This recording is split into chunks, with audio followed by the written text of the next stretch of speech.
para escuchar un nuevo reto. Enseñanza para tu vida. Principios que forjarán tu carácter. Palabras que te alientan. Bienvenidos al Tabernáculo Bíblico Seguidores de Jesús. Escucha Palabra de Dios.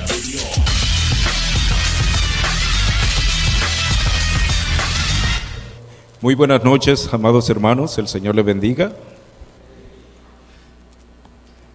Le doy gracias al Señor primeramente por la oportunidad que me da de estar aquí frente a ustedes y poder exponer su palabra en esta noche.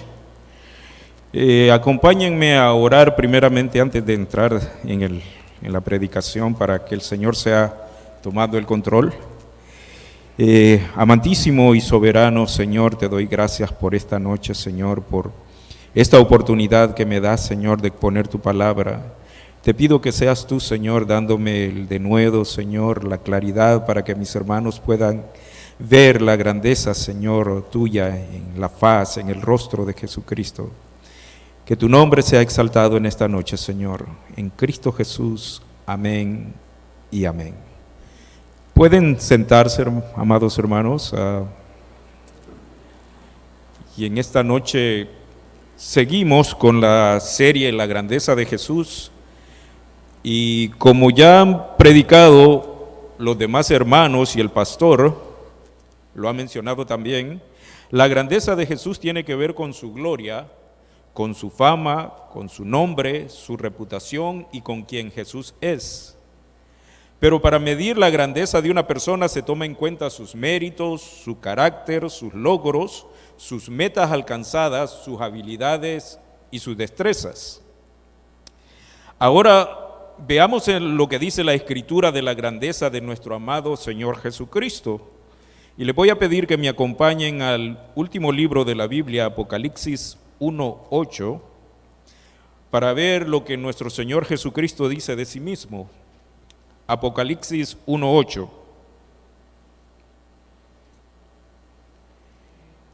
Y dice así la palabra de nuestro Dios: Yo soy el Alfa y la Omega, principio y fin, dice el Señor, el que es, el que era y el que ha de venir, el Todopoderoso. ¿Y por qué Jesús hace esta afirmación? En esta noche, mis amados hermanos, estaremos viendo ciertos pasajes de las Escrituras que nos ayudarán a entender el por qué Jesús hace esa afirmación. Y empezando desde Génesis hasta Apocalipsis, encontramos todo lo que necesitamos saber sobre la grandeza de Jesús, de quién es Él y de lo que hizo por nosotros, y de lo que logró por medio de su santidad y de su vida de obediencia, de su muerte y de su resurrección, que son muestras indudables de su grandeza. Podemos decir que en la Biblia es donde se revela el plan de Dios de redención para el hombre caído a través o mediante la persona de Jesús. Entonces, Jesús hace esta afirmación porque, en primer lugar, Jesús es grande, ya que Él es la promesa desde el principio. Y es en Génesis donde vemos las primeras menciones o alusiones a Jesús.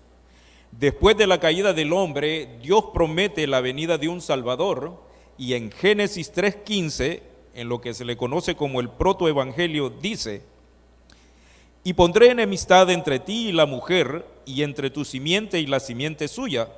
Esta te herirá en la cabeza, y tú le herirás en el carcañal. Esa simiente, mis amados hermanos, simiente de la mujer, se estaba refiriendo a nuestro Señor Jesús. Esa simiente es la promesa de un Redentor que reconciliaría a la humanidad caída con Dios. Dios, en su perfecto plan, escoge al pueblo de Israel para llevar a cabo el cumplimiento de su promesa.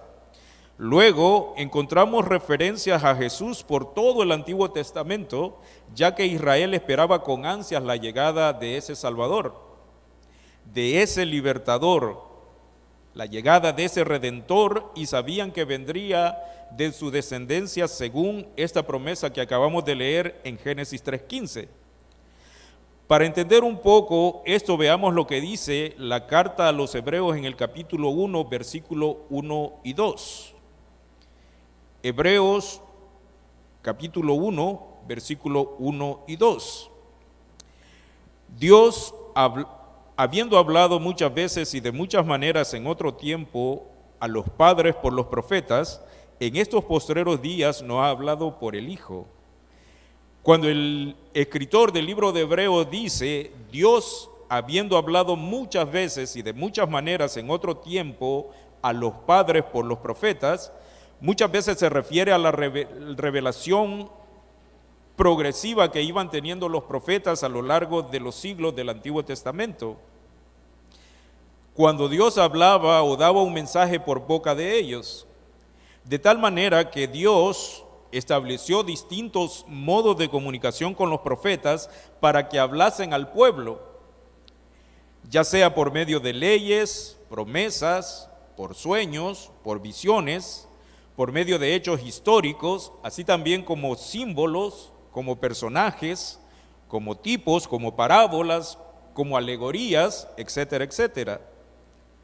Nunca, mis amados hermanos, los profetas tuvieron una revelación clara del plan de Dios para ellos. Ellos iban recibiendo a medida que Dios les revelaba en diferentes tiempos. Por ejemplo, a Abraham en Génesis, Dios le da la promesa que en él serán benditas todas las naciones de la tierra. A Moisés en el Éxodo le da la ley ceremonial que estaba llena de simbología que aludía o tipificaba a Cristo. A David le da la promesa que un descendiente de él se sentará en el trono para siempre. Isaías profetiza de Manuel, Dios con nosotros, y del siervo sufriente. Toda esta revelación progresiva apuntaba hacia el cumplimiento más adelante en Jesús. Primera de Pedro 1, 10 y 12 lo dice más claro. Dice, los profetas que profetizaron de la gracia destinada a vosotros, inquirieron y diligentemente indagaron acerca de esta salvación, escudriñando qué persona y qué tiempo indicaba el Espíritu de Cristo que estaba en ellos, el cual anunciaba de antemano los sufrimientos de Cristo y las glorias que vendrían tras ellos. A esto se les reveló que no para sí mismos, sino para nosotros, administraban las cosas que ahora os son anunciadas por los que os han predicado el Evangelio por el Espíritu Santo enviado del cielo, cosas en las cuales anhelan mirar los ángeles. Entonces Cristo es grande porque Él es esa promesa hecha por Dios en el Génesis. Número 2, Jesús es grande también en su nacimiento.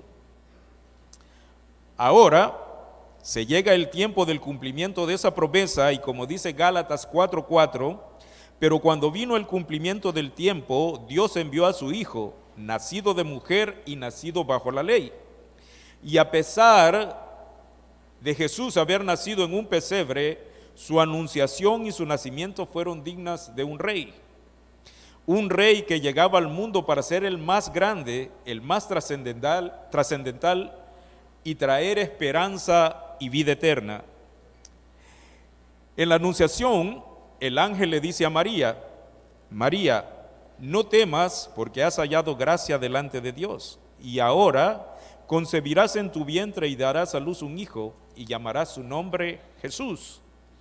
Este será grande y será llamado Hijo del Altísimo, y el Señor Dios le dará el trono de David su padre, y reinará sobre la casa de Jacob para siempre, y su reino no tendrá fin. Entonces María dijo al ángel, ¿cómo será esto? Pues no conozco varón. Respondiendo el ángel le dijo, el Espíritu Santo vendrá sobre ti, y el poder del Altísimo te cubrirá con su sombra, por lo cual también el santo ser que nacerá será llamado Hijo de Dios. Eso lo encontramos en Lucas 1:30-35. También se nos dice que a los pastores que estaban en la región de Belén, cuidando los rebaños, se le apareció un ángel del Señor y la gloria del Señor les cubrió y les dijo, no temáis, porque aquí os doy nuevas de gran gozo que será para todo el pueblo, que os ha nacido hoy en la ciudad de David un Salvador, que es Cristo el Señor. Estaba aconteciendo, mis hermanos, el evento más trascendental de la historia, un momento que marcaba la llegada del más grande, del único, del más sublime, de Jesús, el Hijo de Dios. Este era un momento en que el cielo y la tierra se unían de una manera espectacular, tanto así que los magos del oriente, nos dicen las escrituras, no querían perderse este momento y emprendieron este largo viaje siguiendo la estrella que les guiaba, y cuando llegaron a Jerusalén dijeron: ¿dónde está el rey de los judíos que ha nacido? Porque su estrella hemos visto en el oriente y venimos a adorarle. Cuando finalmente llegaron a Belén, a la casa donde Jesús estaba, dice Mateo 2:11, que vieron al niño con su madre María y postrándose le adoraron, y abriendo sus tesoros le ofrecieron presentes: oro, incienso y mirra. Estos eran presentes que se le otorgaban solamente a la nobleza, presentes que se le daban solamente a los reyes, y los magos sabían que estaban nada más ni nada menos que ante el Rey de Reyes y el Señor de Señores. Así es que Cristo fue grande en su nacimiento. Número 3, Jesús es grande en su vida y ministerio. Desde muy pequeño se nos dice que Jesús fue obediente a sus padres, ya que siempre estaba sujeto a ellos, y que crecía en sabiduría y en estatura y en gracia para Dios y los hombres. Jesús dio muestras de su grandeza a muy temprana edad, como lo muestran las Escrituras. Y cuando Juan el Bautista, durante su ministerio, la gente le preguntaban si él era el Cristo, rápidamente él reconoció la grandeza de Jesús y dijo: yo a la verdad os bautizo en agua, pero viene uno más poderoso que yo, de quien no soy digno de desatar la correa de su calzado. Él os bautizará en Espíritu Santo y fuego. Y es que Jesús sabía, mis hermanos, que su vida estaba destinada a cumplir una misión, y así, en obediencia, comienza su ministerio haciendo prodigios y milagros, sanando a los enfermos, dando vista a los ciegos, liberando a los oprimidos por el diablo, haciendo señales portentosas como calmar la tempestad, caminar sobre las aguas, alimentar a más de 5,000 personas con tan solo 5 panes y 2 peces. De esta manera, y por las obras que Jesús hacía, su fama comenzó a expandirse. Así lo dice Pedro en su discurso ante Cornelio en Hechos 10, 37 y 38. Dice así: vosotros sabéis lo que se divulgó por toda Judea, comenzando desde Galilea, después del bautismo que Juan predicó, cómo Dios ungió con el Espíritu Santo y con poder a Jesús de Nazaret, y cómo éste anduvo haciendo bienes y sanando a todos los oprimidos por el diablo, porque Dios estaba con él. Esta fama de Jesús y cómo la gente comenzó a seguirle y a creer en él, le llevó a encontrar gran oposición con los líderes religiosos de su tiempo, quienes deberían haber sido los primeros en reconocer la grandeza y la majestad de Jesús. Pero por el contrario, ellos estaban obsesionados con la aparente grandeza de sus antepasados, de su templo y de su religión. Acompáñenme a Juan 8, 52, 58 y miremos lo que pasa en esta ocasión cuando Jesús confronta a los judíos. Juan 8, 52, 58. Dice la Escritura: y ellos le dijeron: ahora conocemos que tienes demonio. Abraham murió y los profetas, y tú dices que el que guarda mi palabra nunca sufrirá muerte. ¿Eres tú acaso mayor que nuestro padre Abraham, el cual murió? Y los profetas murieron. ¿Qué te haces a ti mismo? Respondió Jesús: si yo me glorifico a mí mismo, mi gloria nada es.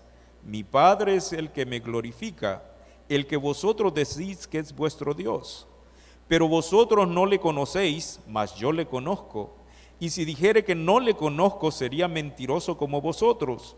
Pero le conozco y guardo su palabra. Abraham, vuestro padre, se gozó de que había de ver mi día, y lo vio, y se gozó.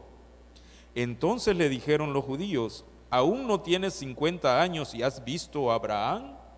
Mire la respuesta de Jesús. Jesús les dijo: de cierto os digo, antes que Abraham fuese, yo soy. Y es que a pesar de la oposición y a pesar de la resistencia, la fama de Jesús y su ministerio se extendía sin que nadie pudiera detenerlo. De manera que en Mateo, en su capítulo 4 y versículos 24 y 25, nos dice que se difundió su fama por toda Siria y le trajeron todos los que tenían dolencias, los afligidos por diversas enfermedades y tormentos, los endemoniados, lunáticos y paralíticos, y los sanó. Y le siguió mucha gente de Galilea, de Decápolis, de Jerusalén, de Judea y del otro lado del Jordán. Su fama y su grandeza era tal que hasta los alguaciles, cuando fueron enviados para arrestarlo, tuvieron que reconocer que Jesús era alguien excepcional. Y Juan 7, 45 y 47 nos dice: los alguaciles vinieron a los principales sacerdotes y a los fariseos, y esto les dijeron: ¿por qué no le habéis traído? Los alguaciles respondieron: jamás hombre alguno ha hablado como este hombre. Entonces los fariseos le respondieron: ¿también vosotros habéis sido engañados? Así es que también Jesús fue grande en su ministerio, mis amados hermanos. Ahora, número 4, Jesús es grande en su muerte y en su resurrección. Ahora, ¿por qué digo que Jesús es grande en su muerte? Porque cualquiera pudiera decir que esto es contradictorio. Podría decir que cómo es que Jesús gana muriendo. Y esa es precisamente la paradoja de la muerte de Jesús, que Él, perdiendo, ganó. Ganó, mis amados hermanos, porque en la cruz estaba venciendo la muerte, el pecado y a Satanás. Hasta este momento nosotros o la humanidad se encontraba condenada. Nos encontrábamos sin esperanza y Él compró para nosotros eterna redención. Colosenses 2, 13 y 15 lo dice magistralmente: y a vosotros, estando muertos en pecados y en la incircuncisión de vuestra carne, os dio vida juntamente con Él, perdonándoos todos los pecados, anulando el acta de los decretos que había contra nosotros, que nos era contraria, quitándola de en medio y clavándola en la cruz, y despojando a los principados y a las potestades, los exhibió públicamente, triunfando sobre ellos en la cruz. Esa acta que decía que usted y yo estábamos condenados fue quitada por el sacrificio de Cristo, y ahora esa acta ha sido cambiada y dice inocente. Gloria a Dios por Jesucristo, mis amados hermanos. Después, Jesús, de haber sido enjuiciado por los líderes religiosos de Israel y haber sido condenado a la cruz, que era la condena más cruel que se puede imaginar, estaba ahí Jesús colgado en la cruz, el inocente, el que no conoció pecado, rindiendo su vida en el más perfecto sacrificio, en obediencia al Padre y por amor a usted y por amor a mí. Ahora viene una pregunta: ¿podía Jesús bajarse de esa cruz? Y la respuesta es sí. Claro que Jesús podía. Aún la gente, mire lo que le gritaban, y los que pasaban le injuriaban meneando la cabeza y diciendo: tú que derribas el templo y en 3 días lo reedificas, sálvate a ti mismo. Si eres hijo de Dios, desciende de la cruz. De esta manera también los principales sacerdotes, encarneciéndole con los escribas y los fariseos y los ancianos, decían: a otro salvó, a sí mismo no se puede salvar. si es el Rey de Israel, descienda ahora de la cruz y creeremos en él.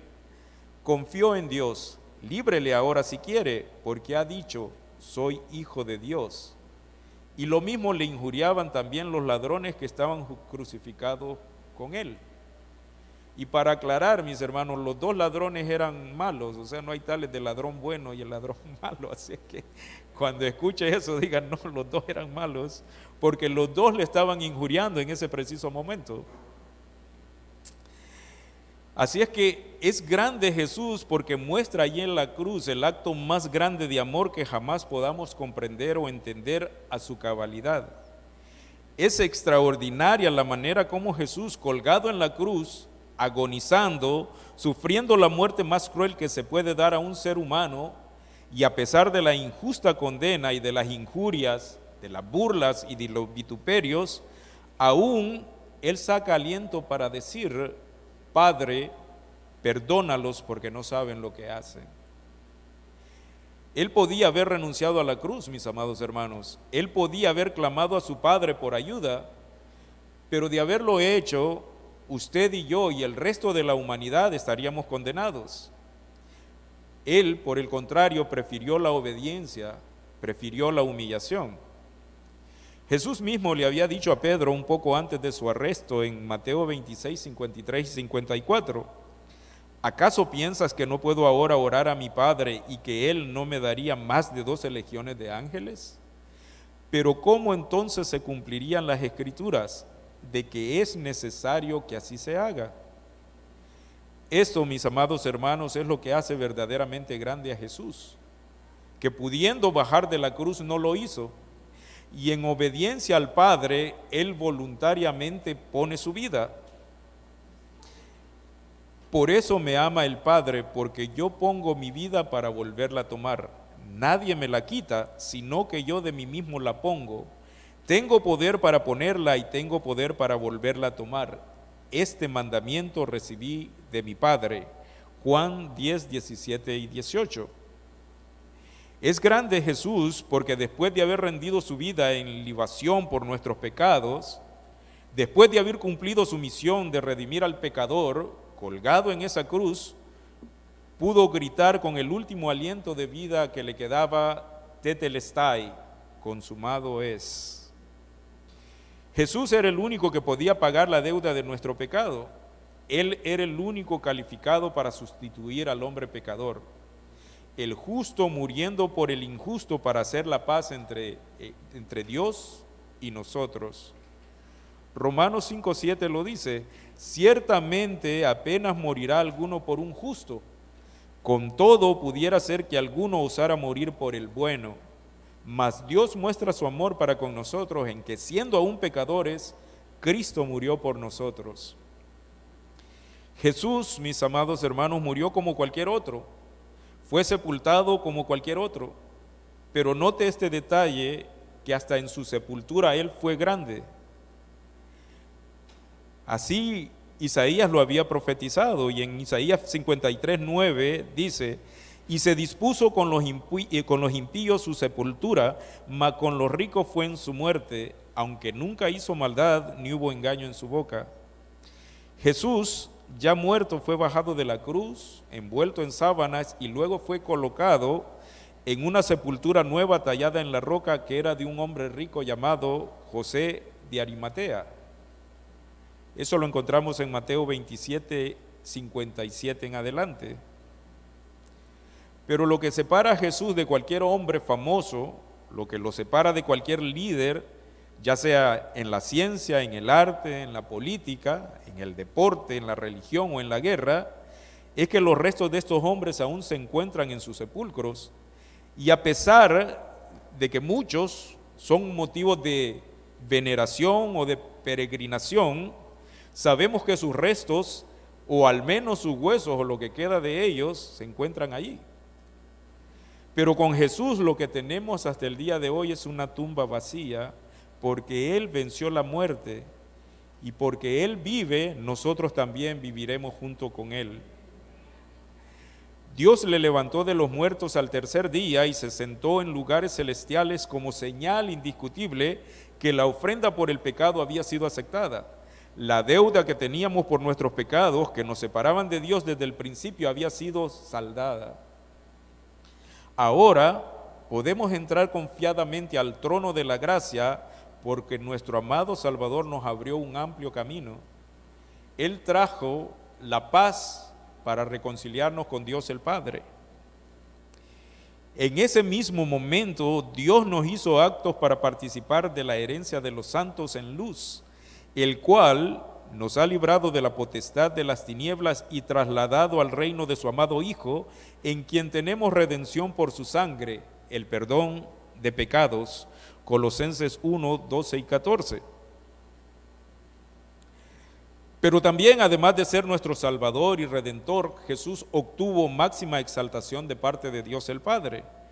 Veamos lo que dice Hebreos 1, 2 y 4.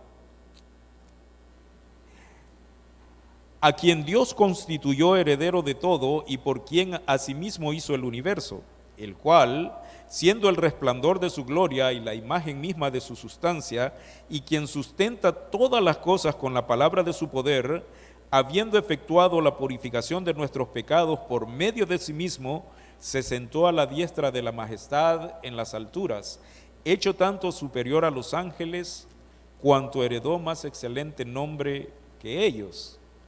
También Filipenses 2, 9 y 11 nos habla de esa exaltación de Cristo, por lo cual Dios también le exaltó hasta lo sumo y le dio un nombre que es sobre todo nombre, para que en el nombre de Jesús se doble toda rodilla de los que están en los cielos y en la tierra y debajo de la tierra, y toda lengua confiese que Jesucristo es el Señor, para gloria de Dios Padre. Podemos decir entonces que la grandeza de Jesús se puede describir por medio de su autoridad y de su naturaleza.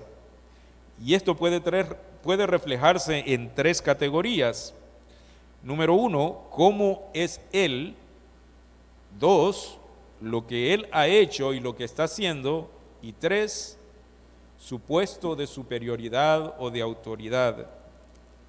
Y este pasaje en Colosenses 1, 15 al 18 nos amplía el panorama y nos da una mejor idea de la autoridad y la naturaleza de Jesús. Colosenses 1, 15, 18. Él es la imagen del Dios invisible, el primogénito de toda creación, porque en Él fueron creadas todas las cosas, las que hay en los cielos y las que hay en la tierra, visibles e invisibles, sean tronos, sean dominios, sean principados, sean potestades. Todo fue creado por medio de Él y para Él, y Él es antes de todas las cosas, y todas las cosas en Él subsisten. Y Él es la cabeza del cuerpo que es la iglesia. Él, que es el principio, el primogénito de entre los muertos, para que en todo tenga la preeminencia. Entonces veamos, número 1, ¿cómo es Cristo? Él, mis amados hermanos, es la imagen de Dios. Jesús entró al mundo para dar a conocer al Padre, para dar a conocer la gloria de Dios y para mostrar cómo Dios es. Él le dijo a sus apóstoles que los que lo veían a Él estaban viendo al Padre. Esto es porque el Padre está en Jesús y Jesús está en el Padre. Nunca nadie ha visto a Dios. Jesucristo es el que le ha dado a conocer. Es por medio de observar y conocer la naturaleza de Jesús que podemos llegar a tener el conocimiento de la naturaleza de Dios, de su carácter, de su santidad, de su amor. En otras palabras, es a través de Jesucristo que podemos conocer los atributos y la naturaleza de Dios. Número 2, ¿qué hizo y qué está haciendo Jesús?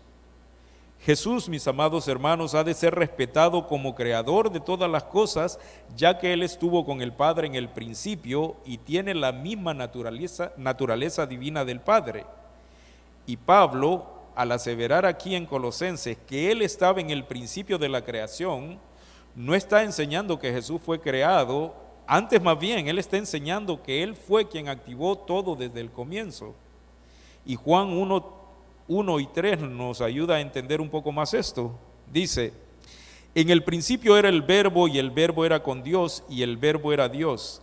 Este era en el principio con Dios. Todas las cosas por Él fueron hechas y sin Él nada de lo que ha sido hecho fue hecho.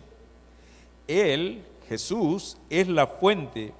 Él es el comienzo de la creación y lo que está haciendo ahora es que sustenta todas las cosas con la palabra de su poder. Su palabra preserva y sustenta este universo hasta el día de su destrucción. Él es el sustentador de todo lo creado. Así que, mis amados hermanos, podemos confiar en su palabra que es fiel y verdadera, confiar que Él hará todo lo que ha prometido. Es por medio de su palabra que usted y yo podemos ser salvos, y es por medio de su palabra también que tenemos acceso a las bendiciones y las promesas que vienen con esa salvación. Número 3, su posición de autoridad. Aunque una vez estuvo muerto, Él ahora vive, pues venció la muerte. Ahora tiene una posición superior a todos los que han muerto, lo cual le da la posición de primer lugar. Por medio de su resurrección y de su ascensión, Jesús fue puesto sobre todas las cosas y todo fue puesto debajo de sus pies. Sean tronos, sean principados, sean potestades, Él es el que reina, Él es el que gobierna absolutamente todo con autoridad. También el pasaje que leímos nos dice que Él es la cabeza del cuerpo, que es la iglesia. Él es nuestro comandante, podríamos decir.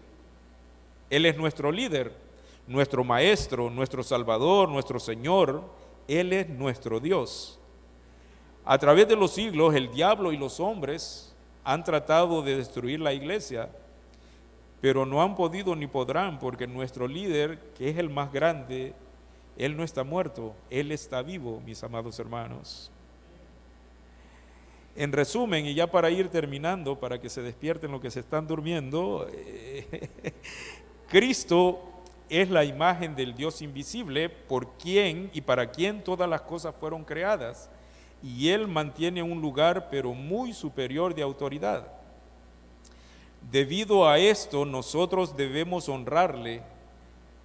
Debido a su lugar de autoridad y de superioridad, nosotros debemos conocerle y debemos confiar en su poder. Así que, mis amados hermanos, podemos decir que Jesús fue grande en su muerte y es grande en su exaltación.